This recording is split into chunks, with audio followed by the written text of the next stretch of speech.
Hai, Assalamualaikum semua. Korang tahu tak, tahun-tahun lepas kan, ada yang terlepas bayar zakat fitrah. Sebab apa? Tiba-tiba ada pengumuman esok raya. Kelang kabut lah orang yang jenis last minute ni pergi cari ambil. Nak bayar online pun time tu dah crash dah. So untuk tahun ni, zakat fitrah Syika nak pesan, bayar awal-awal, okay? Ini lagi satu benda yang Syika dapat tahu. Rupanya zakat ni bukan zakat fitrah je korang yang kita wajib bayar. Ada satu lagi zakat lain iaitu zakat harta. Mungkin korang tak tahu zakat harta tu apa. Zakat harta tu zakat pendapatan, simpanan, perniagaan, KWSP, emas. Semua tu adalah zakat harta.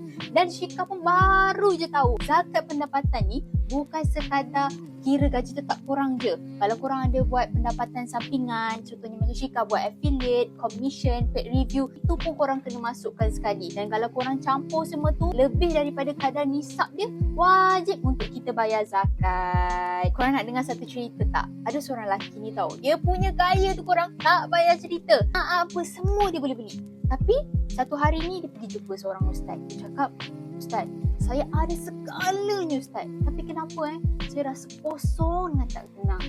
Ustaz tu jawab satu je. "Kau pernah bayar zakat tak?" Lelaki tu jawab apa tau? "Ustaz, zakat saya tak pernah bayar. Tapi cukai saya tak pernah miss Ustaz." Ustaz tu cakap satu je dekat dia. "Cuba awak pergi bayar zakat dulu." Lepas tu, beberapa bulan selepas tu, lelaki tu datang balik jumpa Ustaz dan cakap, "Ustaz, Alhamdulillah dengan nasihat Ustaz, saya dah rasa tenang sekarang." So korang nampak tak? Kadang-kadang kan, bukan duit ni yang buat kita rasa bahagia dengan tenang. Tapi keberkatan daripada pendapatan kita tu korang. Dan zakat ni bukan satu benda kecil tau korang. Zakat ni adalah salah satu rukun Islam. Kadang-kadang kita duk terfikir macam rukun Islam ni solat je, puasa je. Tapi zakat ni ramai yang ambil ringan. Kadang-kadang kalau kita dapat surat saman kan, kita takut tu sampai hari ni juga kita nak bayar. Tapi kalau zakat kita buat macam steady, relax je. Sedangkan dalam pendapatan kita tu ada hak orang lain yang Allah perintahkan untuk kita tunaikan.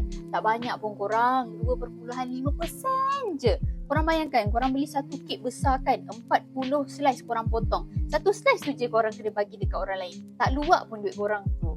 And the best part sekarang ni korang, zakat ni senang sangat nak bayar. Kalau korang ada masa boleh pergi kaunter. Kalau korang tak ada masa, tak sempat, boleh je bayar online dekat website. Masuk je detail, sistem akan kira 100% untuk korang. Macam Syika pun lah korang, masa awal-awal nak bayar zakat tu, Syika fikir kan macam ini mesti beribu-ribu ni aku nak kena bayar ni. Tapi sebenarnya, ciput je. Jumlah dia mampu ikut pendapatan kita. Dan percayalah korang, bila korang dah bayar zakat tu, korang bukan saja rasa lega dengan tenang tau. Tapi keberkatan tu ada. Rezeki tu Allah buka daripada pelbagai-pelbagai kaedah lagi. Datang macam air. Sebab apa? Syika pernah ingat satu pesan Ustaz ni lah. Kalau kita dahulukan Allah, insyaAllah Allah janji akan dahulukan kita juga. So kalau korang nak tahu lagi tentang zakat pendapatan, nak tahu cara kira zakat pendapatan, korang komen dekat bawah zakat, Syika akan reply kan. Okay? Bye. Assalamualaikum.